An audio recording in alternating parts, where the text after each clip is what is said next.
कंध नचण रेणु गजो राड़ो थियो दोस्तों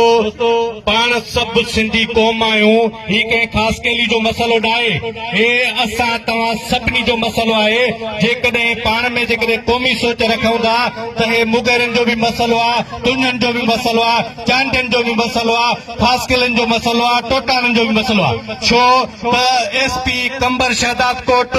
निंड पियो आहे पोइ विहाड़ा सेरांदी ॾेई रोज़ जेको आहे सो हिते आईडी जेका वारदात थिए थी पई कंबर ज़िलो जेको आहे सो ॿरी उथियो आहे कॾहिं वारा में वारदात थिए थी पई कॾहिं वगड़नि में वारदात थिए थी पई कॾहिं लालू रोग में वारदात थिए थी पई कॾहिं बेर शरीफ़ में वारदात थिए थी पई ही जेको आहे सो वॾेरा ऐं जागीरदार ऐं जेको आहे सो एसएसपी मिलियल आहिनि ऐं असां ग़रीब आवाम ते ज़ुल्म था कनि जिन असां ग़रीब आवाम हुननि खे वोट ॾेई ऐं जेको आहे सो चूंडे चाढ़ियो आहे हुननि अॼु ग़रीब आवाम जे घरनि में धारा था लॻनि किथे आहे चूंडियल एमपी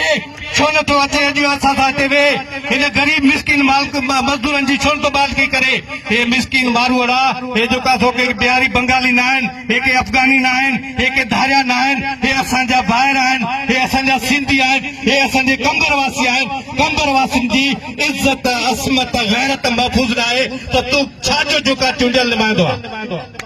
शेर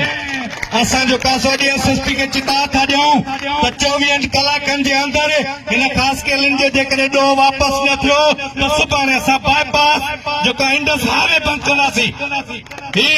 क़ौम निडड़की न आहे सिंध जा हिलाली पुट अॼु बि सुजाग आहिनि सिंध जा हिलाली पुट जागनि था ऐं असां पंहिंजे सिरनि जा नज़र न ॾींदासीं पर हिन क़ौम ते हथ अचणु न ॾींदासीं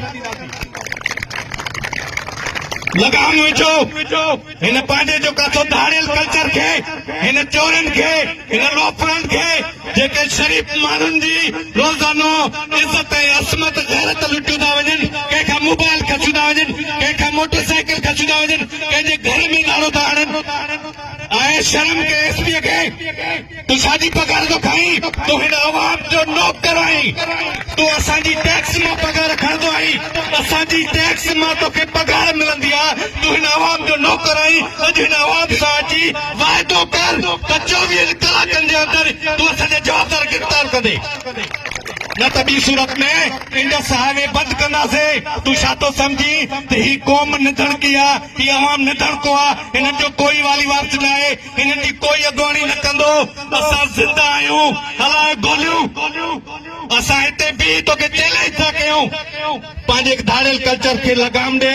न त जेको आहे सो असां हे जेके बि माण्हू बीठा आहियूं क़ौमी सोच रखंदड़ समाजी सोच रखंदड़ ऐं जेको आहे सो क़ौमी शऊर रखंदड़ असां कॾहिं भी चुप न रहंदासीं कॾहिं भी ख़ामोश न रहंदासीं ऐं पंहिंजो हक़ वठी रहंदासीं हे के बिहारी बंगाली अफ़गानी न आहिनि सिंधी भाइर आहिनि असांजा